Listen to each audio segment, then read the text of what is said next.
What's going on, everybody? Welcome into the DFS episodes here at the Fantasy Tap. We got your guy, Hugh, here, ready to help you guys light it the F up. Hugh, how are you feeling today? Ready for week 6? I'm ready for week 6. I'm ready to get week 5 out of the way. I'm ready to get this disgusting taste of the Giants losing on a check swing call.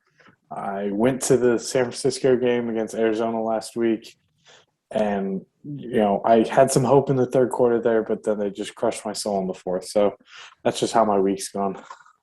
All right. Well, as you guys know, on our DFS episodes, we like to give a little bit of information for both cash games and tournament style play. So we're going to go position by position this week, giving you guys the best cash plays and then throwing you a few guys you can take shots on if you want to take them in tournaments. Hugh, let me hear what your take on the quarterback situation this week is in DFS. So I think, first of all, I think we just hit up Lamar Jackson. Had an incredible night last week. He played on a Monday night. So this is a thing for guys that just pop on Monday nights.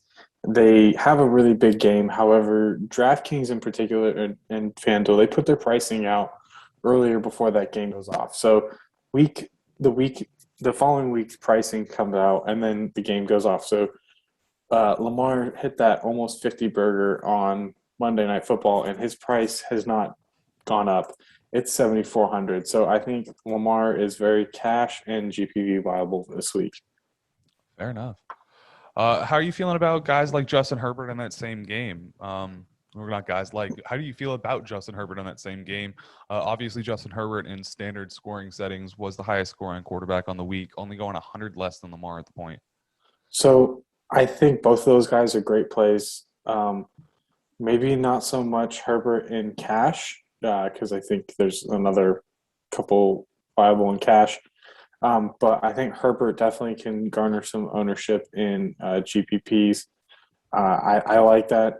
We just saw the Colts were able to put up some points. Not even Colts. Carson Wentz was able to do it against Baltimore, and Herbert is way better. That offense that Los Angeles is bringing over is way better. So I think that game is going to bring fireworks. It's going to be a high total. I like picking players from that game, but you just got to be cautious. That'll be chalk. So if you play from there, you're going to need to grab somebody else from some other game. So another higher up paying game, maybe Dak after last week. He might be he might be a good play, but I just caution if you're going to go that route. I think Dak's more of a GPP play, just because the Cowboys have actually started running the ball more. So Dak's passing attempts have dropped off over the last couple of weeks. So just keep in mind if you're building that game scenario in your head that if you're picking Dak, you're picking that on the fact that the Cowboys are going to be throwing the ball instead of running. Yeah, I don't think Dak's a good guy one of the guys that you can stack with the running back and still expect him to have that amazing day that you're expecting. But I'm going to agree with you. I think a lot of your valuable plays in cash games, that you said this earlier to me, are coming on that top end, that Mahomes, that Murray, the Jackson, the Herbert, even the Rodgers. And Matt Stafford this week playing against the Giants, I think, is going to be a really, really solid play. For me personally, in tournaments, the only player I'm taking a shot on would be either Taylor Heineke, and then at the very, very in a 20 lineup opportunity or something like that, I'll throw Davis Mills in one. I think if we're looking GPP, I actually like Joe Burrow this week. I mean, they're letting him throw the ball more. His passing attempts have gone up every week. So I think Joe Burrow is someone you can look at for GPP. Another one that everybody's going to probably talk about, Kansas City is scoring the highest at 31 points per game. However, their defense is giving up 32 points per game. So if you're going to pay down, I'm looking at Taylor Heineke. He's going to be chalk for the pay down this week. So again, when we say that he's going to be chalk, look to get contrarian somewhere else. Absolutely. And what he's saying if you're playing Taylor Heineke, everyone else in the world who is expecting to pay down to the quarterback to get budget everywhere else in the positions is also playing Taylor Heineke. So if Heineke is the one to boom, you're going to find all those other guys that are playing with him right up there in your roster, in your point area, and that you're going to be fighting against. So you got to get off the chalk somewhere else and have that hit somewhere. That way you can make sure you can boost past the people that are playing the chalk everywhere else. Let's move over to the running back position. Are you in that same mindset where you're paying up, or are you paying down in this position? I don't really think there's much to pay up at, to be honest. Dalvin Cook was given a no Q on his name today out of the practice report. So Dalvin Cook is someone you can pay up for. Another one, we don't have Christian McCaffrey. We don't have a Derrick Henry we're paying up for. So I think the two at the top end that I really like is a Dalvin Cook.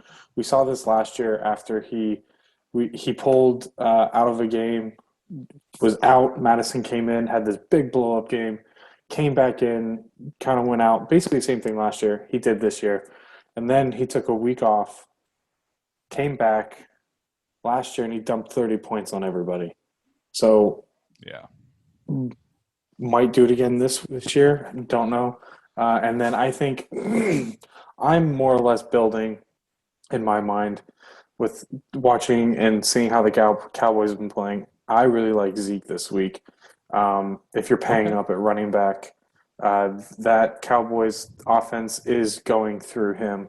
Now, there's a couple things to be careful of.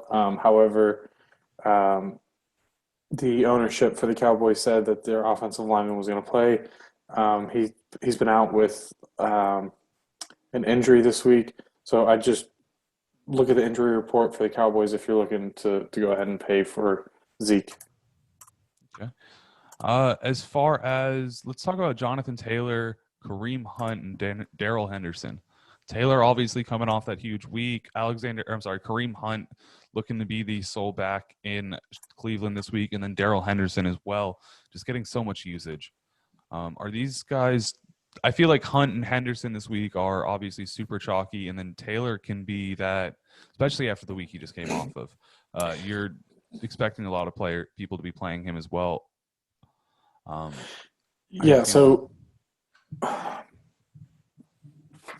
So with the news coming up today that Chubb's not going to play, I think Hunt is basically a lock and cash.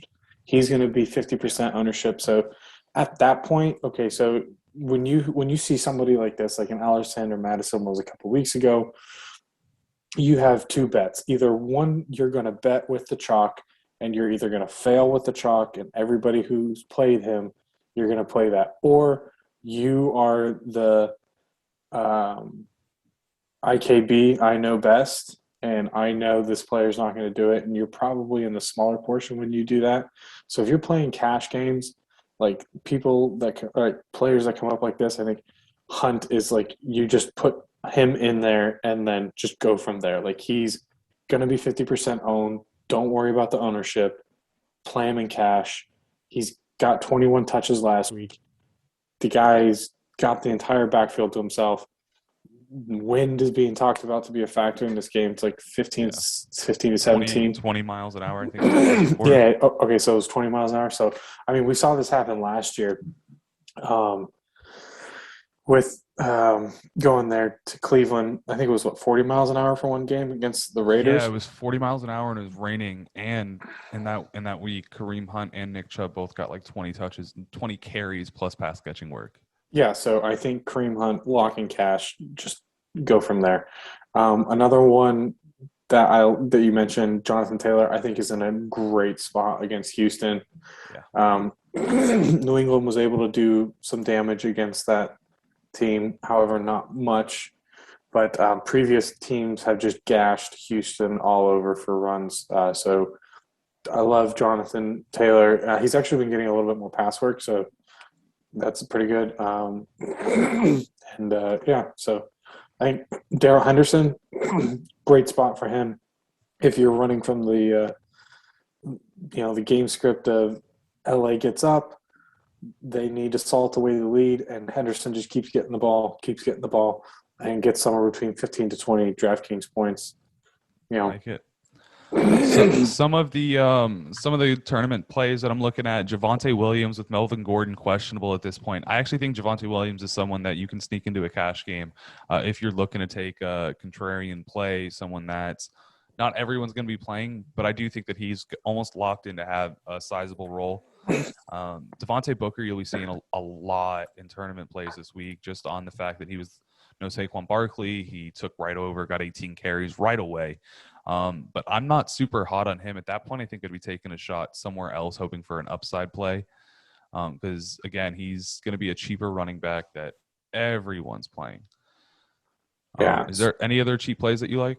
I don't think anybody's going to play this guy. I mean, I'm looking at projections right now, like under 1%.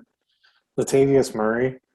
I mean, Brandon Staley is just basically playing two high safeties and just saying we're not letting anything over the top, and you kind of have to run on us. Last week, both Chubb and Hunt got there, and the game got steamrolled, and it was a barn burner, and we saw what happened on the Chargers side, and we saw what happened on the Brown side. So maybe I know Baltimore's been passing as of late. They like to run the ball. So if they go back to that game script and you build that into your game theory for GPPs, I think Latavius Murray might be one that you're going to be able to put in there. Grabs 100 yards. They just run the ball. He grabs 100 yards, falls into the end zone, gets you your bonus points.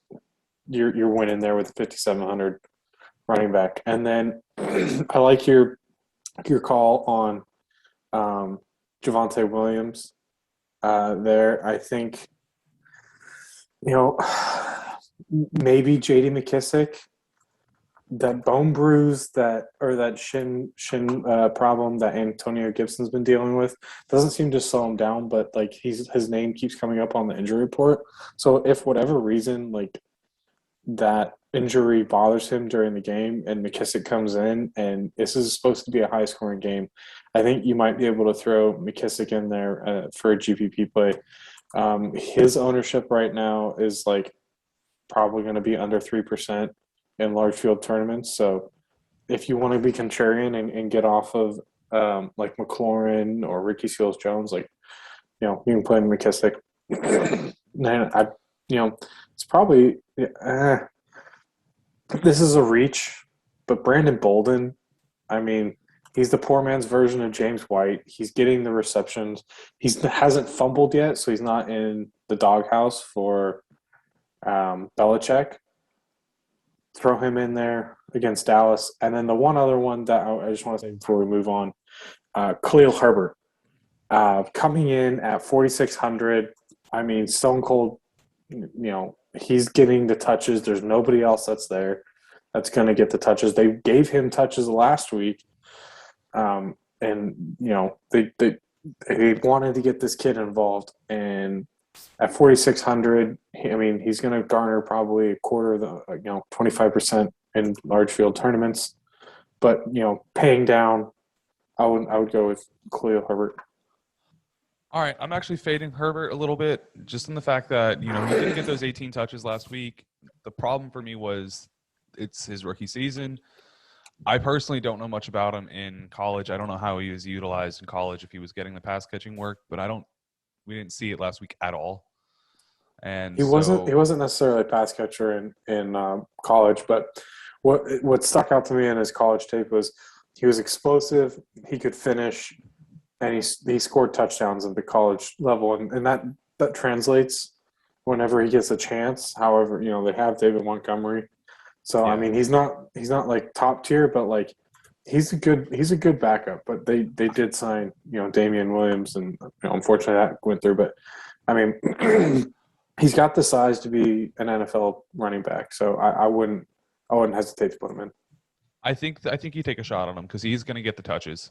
Him and Booker, I think if you're playing multiple roster games, you definitely have them in at least one separately because there's a chance that they do blow up, even though there's a lot of people jumping on them. But let's move over to the wide receivers. Obviously, Devontae Adams is the highest paid or the most expensive wide receiver on the board. Tyreek Hill falling below 500 below. Possible Tyreek is not playing this week, though. So I think when you're looking at cash, when you're just looking at like cold hard stats and paperwork, I think Tyreek Hill's the only one that can beat Devontae Adams. I mean, since MVS has been gone, Adams is seeing around 33% targets of what pass volume from Aaron Rodgers, and seeing 33% and being how he is, he's the top wide receiver in the NFL. I mean, you're paying up. Go for Adams. Don't go for anybody else. Play Adams. And the only person that can beat him on this slate is Tyreek Hill now. Practice reports have come out stating he's, questionable. It looked like, he took a beating against the Bills, but they've been doing that to everybody this year. They just basically beat up the wide receivers and just everybody comes up questionable the next week. So, it's just a game where Washington has just been getting beat deep so bad. We saw it last week. Jameis Winston was able to do it with Marquez Callaway and Deontay Harris twice. They just got over the top of them. So I like this matchup if Hill is available. All right. What other receivers are you looking at in cash games? Which big games are you chasing? So games that I'm chasing this week, I like KC, Washington. I like Baltimore, LA, Indy, Houston, and LA, New York. I think there's viable wide receiving options all from there that you can choose for cash purposes. So, if you're paying up for wide receiver this week, Terry McLaurin looks pretty solid. DJ Moore, Cooper Kupp. I'm not really. I don't really see. I mean, Justin Jefferson could garner more of the target share and get PPR, but I don't see that game getting steamed. I don't see Carolina pushing Minnesota and Minnesota wanting to push Carolina. So that game may be a under. I don't know. I've not listened to the betting podcast yet, so I don't know what you guys said about that game. Me personally, I would take the under on that. So I'd be careful playing that game. If you're interested, we're going to be recording it live Saturday at 1:00 p.m. There you go. So if you want to join in and get some of your takes in there, don't be afraid. Anyone that's listening as well, this episode should be released first thing on Saturday morning. So if you're listening to this early, don't miss out on the 1:00 live stream where we're going to be doing our bets episode. Mike can talk about that 12-leg parlay that he hit. Speaking of traps, let's talk about Kadarius Toney. Right now, he's actually priced at the most expensive New York Giants wide receiver, coming off of the wide receiver one on the week. Sterling Shepard confirmed back. Darius Slayton still possible to come back. Is he a trap? No, I don't think he is. I don't think he is. However, what I do think is the trap is Diggs for the Cowboys. He has been letting the success that Diggs has had is he's allowing quarterbacks to gain yards and gain trust that they can beat him, and he has told them time and time again now. I think he's had 6 interceptions. So I think he's had an interception every week. So the reason why he's been doing this is he's giving up yards. So the quarterback feels comfortable throwing in that direction, and then he's very aggressive, which is why he allows the yards. So I don't know if Diggs will shadow Toney, but at 5,600, I don't mind the play. However, if they do decide to lock him down with Ramsey, that'll be pretty interesting. to see that. I Yeah. don't know though because Ramsey's a little bit bigger than Tony, so I mean we'll see. I wonder if they're going to bracket Tony. I don't know because last week he was specific. 2 weeks ago he was specifically playing in the slot, and we saw his an uptick. And then last week they asked him to play outside and in the slot, and we saw what happened from there, and he just went off. So we'll see. Um, I would be buying in on this. Okay. I think he fits their system, and especially with Saquon out. So, but Sterling I Shepard being back, I prefer to go Shepard. Okay, fair enough. I was going to say he's priced much lower, and I think I'm going to be taking that over Tony at this point, especially because Shepard came into the season being that team's number one wide receiver and looked great while Tony was still on the bench and healthy. What about guys like the Keenan Allens, the Robert Woods, Marquis Brown, Amari Coopers? I know you said that you're chasing the Baltimore game. You like Dallas this week and the Chargers Baltimore game, so Keenan Allen's in there too. Keenan Allen priced well below Mike Williams. Is he a good play in cash or is he a tourney play? Oh, he's definitely there. He's gotten more targets than Mike Williams. However, Allen has only got one touchdown in the year. Mike Williams has 6 touchdowns in the year. And so they're right there. They're neck and neck. It's just Allen hasn't gotten the touchdown. Um, he just hasn't had the touchdown opportunities this year. Well, I think Williams has the greater yards per catch, but I think with this week with Williams popping up on the injury report, I think Allen's going to be a pretty good cash game. Okay. Maybe get a little bit of bump in ownership in GPP. Right now, he's shown for about 15% in large field, so I like that. But you mentioned it. I think you can. I think for tournaments, I absolutely love this range of 7,100 to all the way down to 5,300. I'll be dumpster diving and grabbing all my wide receivers from there. I'm just going to go down a list. I like Robert Woods. I like Marquise Brown. I like Adam Thielen. I like Michael Pittman. I like Jacoby Myers. I like T. Higgins. So you can take your choice from there and build. I don't think you're going to go wrong with a lot of those guys in tournaments this week. Let me add to your list a little bit, and you tell me if you disagree. Amon-Ra St. Brown this week. He's someone that's been getting a little bit more steam. I think he's 8 targets averaged in the 8 last 2 targets. weeks. Yeah, exactly. 8 targets Each last two game. weeks. And with Hawkinson being questionable, I mean, the ball's got to go somewhere. Khalif Raymond hasn't shown us really anything to be fearful of. And Goff, I mean, we saw it in LA when he locks onto a receiver like he did with Cup. He just peppers him with targets. So, excuse me. If we're going to see it from anybody, this might be a blow up spot for Amon-Ra St. Brown in this game, seeing as though that it's against Cincinnati. Not very good defense. So, I mean, right now it's seeing as a the implied total for the teams is 25 for Cincinnati and let's see, where's Detroit? 21 for Detroit. So not really on the high side, but I can see a game script where it gets steamed up and there's just points going back and forth. All right. You want to jump over to the tight end category? I know the list isn't as long because there's really only 1 or 2 names that you should be playing when we go cash. Everyone knows the guy's name. Yeah, CJ Uzama.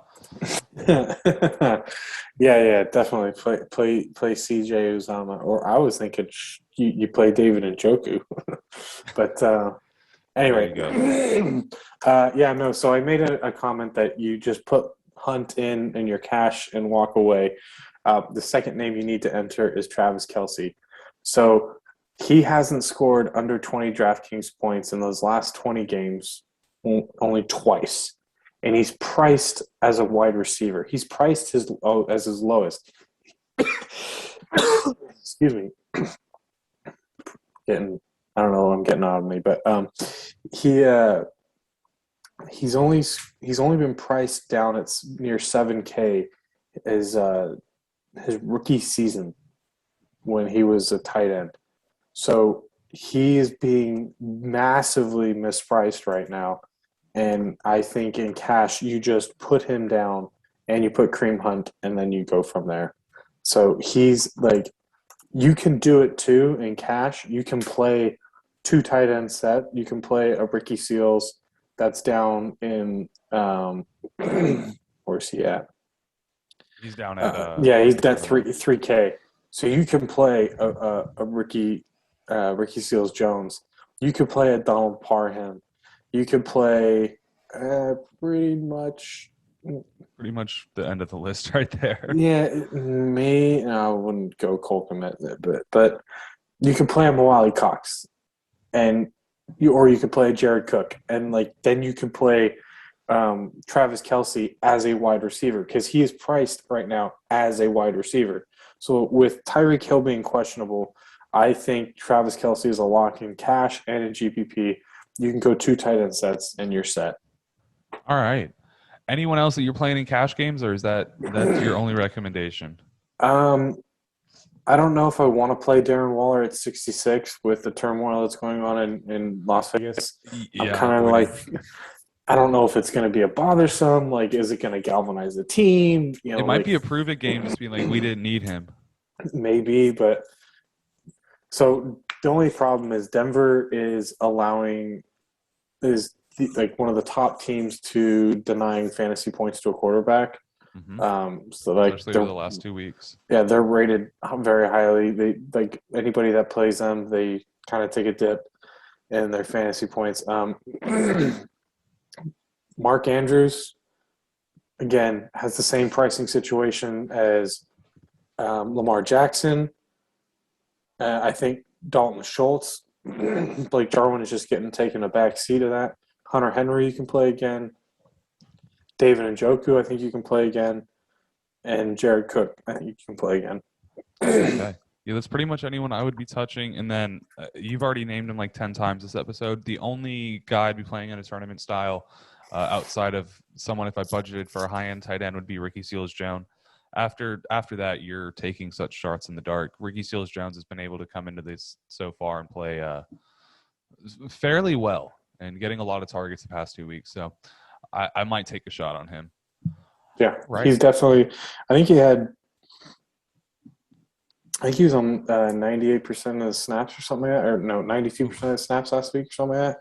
It was on the field a ridiculous amount, and he got targets. I think he would have had a better day, but he dropped 2 balls in the end zone. So, I'm going back to the well with Ricky Seals-Jones. All right, fair enough. All right, let's jump over to the defenses. This week is kind of – it just seems like if all the cheap defenses are playing high-end offenses and all the expensive defenses are still playing in games that could turn around very, very quickly, there's not much of a spread. Outside of the Rams playing the Giants, the biggest spread on cost is about 3,900 to 2,000. So you're only losing out, or you're only spending up about 1,900 to play the number 2 costing defenses. Yeah, so I think this week I don't really think you need to play the Rams. They haven't really been that shut down of a defense. The only thing you're looking a lot of points. Yeah, the only thing you're looking at right now is who can get me a strip sack, fumble, return, who can get me, not really interceptions as much. No one's really doing that. No one's really getting that kind of stuff. So if I'm looking at it, defensive lines, I'm liking the Broncos, I'm liking the Colts, I'm liking the Cowboys. I'm liking the Cowboys versus Mac Jones this week with Trayvon Diggs. And potential the running backs that are there that just have been fumbling. Maybe the Panthers versus Carolina. And then going down, this one I think just is going to get better. But the Cardinals, they have they've had 10 takeaways this year so far. Well, let me just say, no Sean McVay this week. Not McVay, I'm sorry. No Cliff Kingsbury, no GM, no Chandler Jones.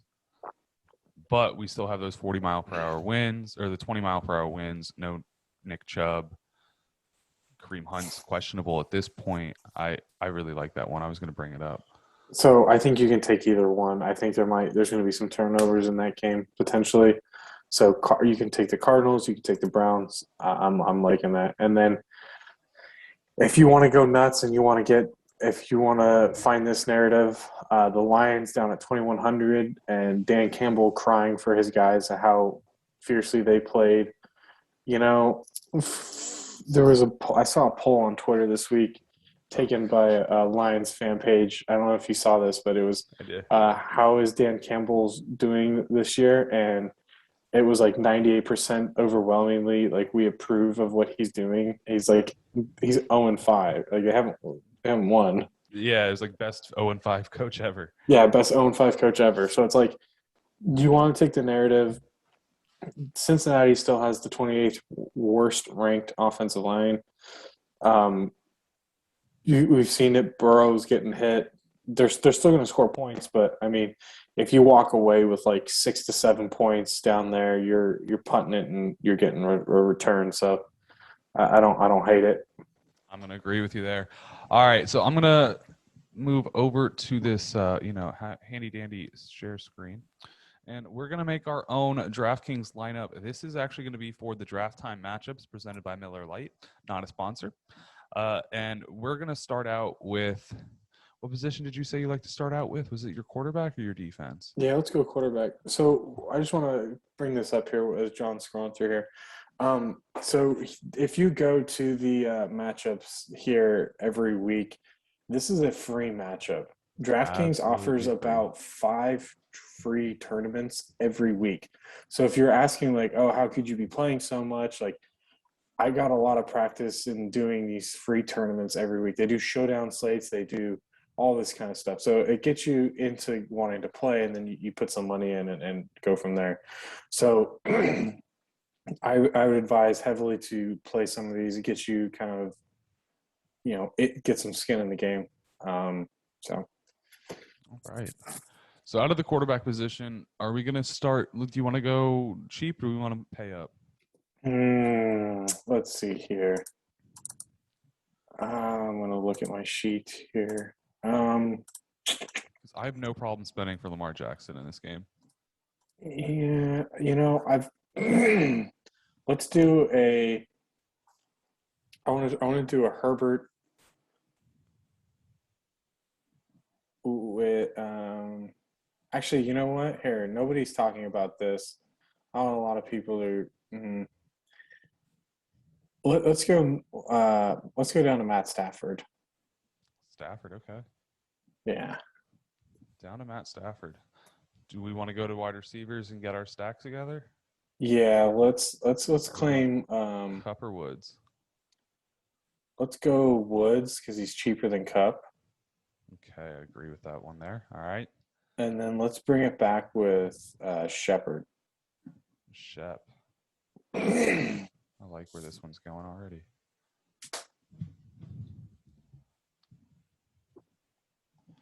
All right. Running back or defense? Actually, we are we going Kareem Hunt? I think we go Javonte in this one. I think let's go to. How about we do this? I think I had this in my mind. I'm liking Jonathan Taylor. Okay. And I don't think he's going to get played. And I want some of that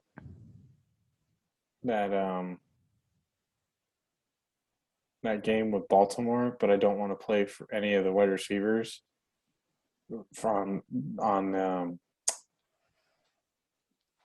I was wondering if we play Eckler and then bring it back with Marquis Brown.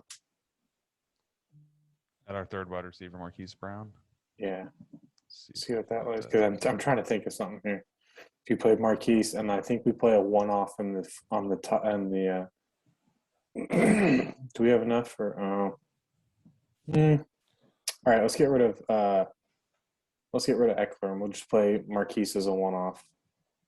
And then Marquis is the one-off. Who's your favorite cheap running back this week? Javonte Williams. All right, let's go Javonte then. He's $5K. It's fairly affordable. All right, and then let's pay all the way down for the Lions. See what that gets us. All right, so we're sitting at average of 6,300 per player. All right, let's go with Michael Pittman against the. Let's see how this works.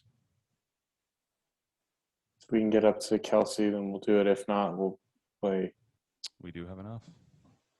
There we go. All right. And with an extra $100, we can move up to the Texans versus the Colts for defense. I don't like that. So we're going to enter that one in there. It is locked in. It's loaded. And, it's not locked in yet. It is locked in now, guys. All right. There's the beautiful faces of our daily fantasy football team. Of course, nothing there for the rookie running back. But, hey, it is what it is. All right, guys. Thank you so much for joining us again for another DFS episode. Do not forget to join our Discord. Hugh will actually possibly be in our Discord the last 30 minutes before kickoff, answering whatever DFS questions you got as he sits there and scrambles to throw together last-minute lineups. And as we will also be live streaming on YouTube from 12 to 1, answering all of your start-sit questions. Make sure you guys don't miss any of it. And then if you're catching this episode early on Saturday morning, check out the live stream at 1 o'clock where we will be doing our bets episode. Thank you again for joining us so much. Thank you, Hugh, for joining us and being a part of the show. We love having you on. It's a pleasure. Can't wait. And I'll be definitely there for Sunday for that, little half hour answering questions. Appreciate every second of it. Thank you so much, and thank you all for being here. Enjoy your day and get ready for that Week 6 Sunday. All right, we'll see you guys next time.